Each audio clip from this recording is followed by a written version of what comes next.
Magandang araw sa inyong lahat. Welcome to Manggagawa at Karapatan Mo To, ang podcast kung saan binibigyan natin ng boses ang mga tunay na bayani ng bayan, ang manggagawang Pilipino.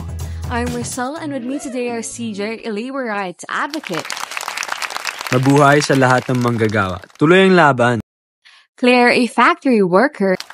Hello po. Salamat sa pagkakataon na maibahagi ang kwento ko. And Seth, a labor lawyer. Hi everyone. It's a blessing to be part of this very important conversation. So, let's start with this question. Bakit mahalaga ang karapatan ng manggagawa? CJ, do you have any idea? Because work is not just about earning money. Kasi when you do something, you put pride in it kasi. Ayon sa Catholic social teachings, ang paggawa ay isang paraan ng pagkikisa sa gawain ng Diyos. Work is more than a way to make a living. You know, it's a form of continuing participation in God's creation. Kung ganyan ang paniniwala natin, then every worker deserves dignity, safety, at saka compensation. Claire, bilang manggagawa sa isang factory, anong masasabi mo? Minsan po parang hindi kami tao kung ituring. Katulad na lamang ng mahabang oras na trabaho, kulang sa bayad, tapos yung workplace unsafe pa. Pero kapag naiisip ko na may Diyos, parang dun ko na lang kinukuha yung lakas ko. Claire, salamat sa pagbabahagi. Legally and morally, karapatan ng bawat manggagawa ang makatao at ligtas na kondisyon sa paggawa. Sabi nga sa CST, the dignity of work must be respected and the rights of workers must be protected.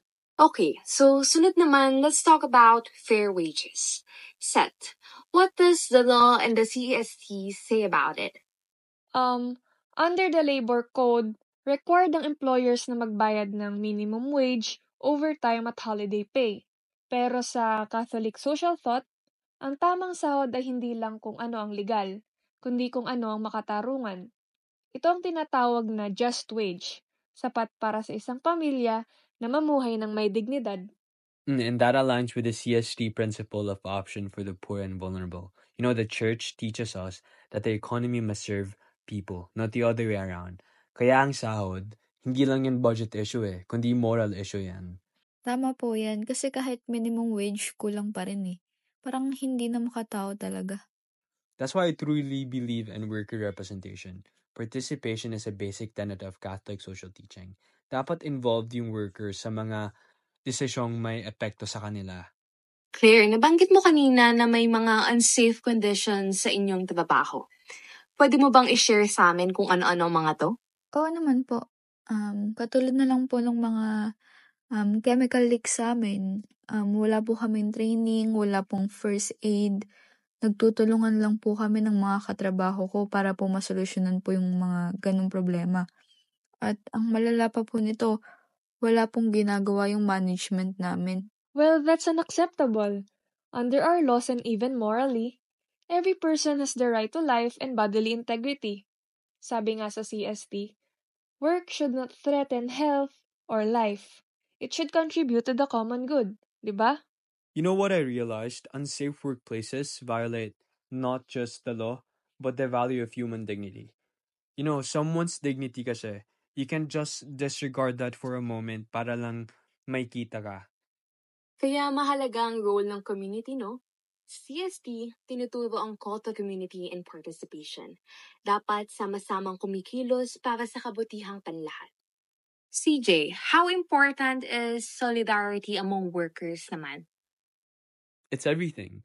The church teaches us about solidarity na yung bawat isa responsible sa isa't isa. If someone's being oppressed, lahat tayo maapektuhan, di ba? That's why it's really important to know na unity, yung pagkakaisa, lalo na sa loob ng workplace. Opo, tama po yan. Dati po kasi takot ako magsalita. Pero nung nakita ko na may mga taong willing tumayo para sa amin, lumakas yung loob ko. Doon ko na-realize po na mahalaga po talaga yung support. At yan ang legal and moral power ng union.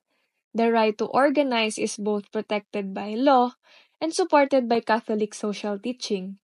It's an expression of dignity and solidarity. How does faith support this advocacy? Claire, do you have any idea? Sa totoo lang po minsan 'pag sobrang hirap na po ng trabaho, minsan po naiiyak na lang po ako. Pero iniisip ko po na may Diyos, na nandiyan po siya para gabayan kami. At ang lagi ko pong dinadasal ay hindi lang para sa trabaho, kundi para sa katarungan po naming mga nagtatrabaho. This movement, doing the right thing for the workers, it's not activism. It's not just about activism. It's about having faith in action. Justice is love in action. Sabi nga sa Gaudium et Spes, the joys and the hopes, the griefs and the anxieties of the people of this age, especially those who are poor, are the joys and hopes, the griefs and anxieties of the followers of Christ. Ang laban ng manggagawa ay laban ng simbahan. Bago tayo matapos, quick message lang para sa ating mga tagapakinig, lalo na sa mga manggagawang Pilipino. Ang masasabi ko lang po ay huwag kayong matakot.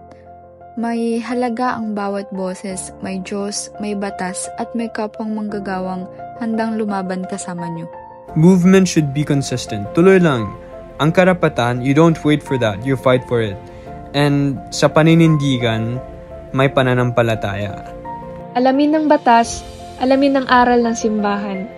Karapat-dapat kang tratuhin ng may dangal, hindi dahil empleyado ka, kundi dahil tao ka. Maraming salamat CJ, Claire, and Seth, at sa lahat ng mga nakinig. Ang paggawa ay banal. Sa bawat pawis na manggagawa, nandun ang presensya ng Diyos. So this podcast reminds us that work isn't just about earning. It's about respect, purpose, and justice.